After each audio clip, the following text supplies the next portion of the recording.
Thanks for joining us for our midday newscast. I'm Marcus Washington. And I'm Laura Garcia. Right now, the governor is unveiling that revised budget proposal. Another budget proposal. Another prison closure. Another wave of uprooted families. Another round of morale collapse. And instead of fighting back with everything they've got, they issue a letter, a concession speech disguised as advocacy, preparing you for the ultimate defeat. What a joke.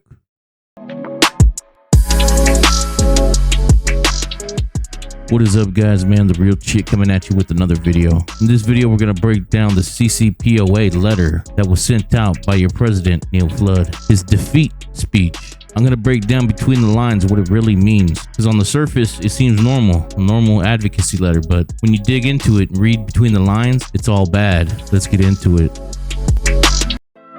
And before we get into this letter, though, I want to show you guys what a real union does. What a real union actually does.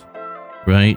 There's a prison in Minnesota called Stillwater, and it's closing.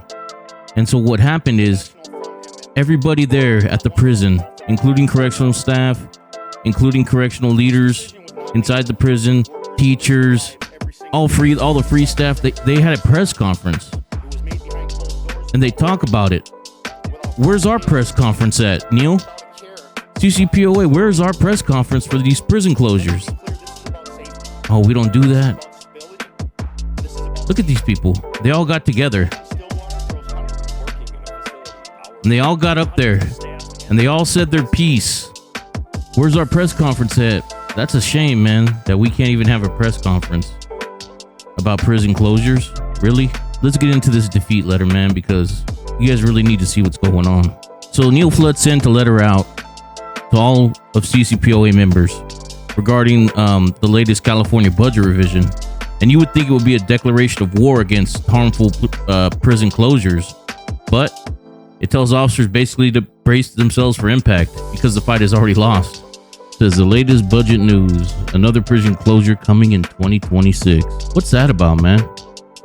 Like, what's that title about right there? It lacks any type of advocacy. It lacks any type of pushback. The title itself is, I feel like that you're informing membership that this closure is inevitable, that you have already accepted it, that you're not going to do anything about it, and you don't mention doing anything about it in this member alert anywhere, which is unacceptable in my view. You're not going to do anything about a prison closure? That's ridiculous, man. Today in the May revision, another state prison is slated for closure. And that's a kind of a bureaucratic tone, man. It's acceptance. You have no outrage. You have no demand for transparency. You have no aggressive stance against Sacramento. This is just a memo informing membership what's going to happen. And slated for closure, I mean, that's passive, man. And you're avoiding any emotional or confrontational language. We know what's going on here. We see right through it. This whole thing is basically full of generic union language. Our priorities remain clear. Fight hard and negotiate. You know what that means? There's no concrete strategy beyond staying at the table. It makes CCPOA sound like they're bracing for a loss. It makes them sound like they're going to hope to minimize the damage rather than prevent the damage, right? And then it goes on to say, budgets come and go. What we deserve regardless of fiscal claims are long-term solutions. And that's kind of like a pivot away from the hard truth. The prison is closing, right? And jobs are on the line. Instead of confronting the closures directly, they sidestep. They start talking about fairness and professionalism. And they soften the blow with vague rhetoric. Right now, we don't know which prison will be targeted.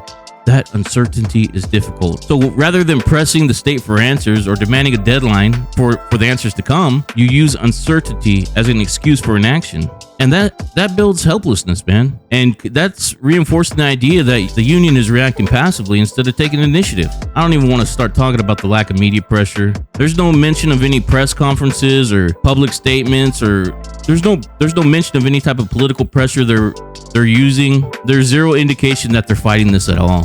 And for me, it's like, from what I get from this letter is that They're going to be operating quietly behind closed doors without engaging like they always do. It's bullshit, man. Closures have consequences. We've seen careers interrupted and morale damaged.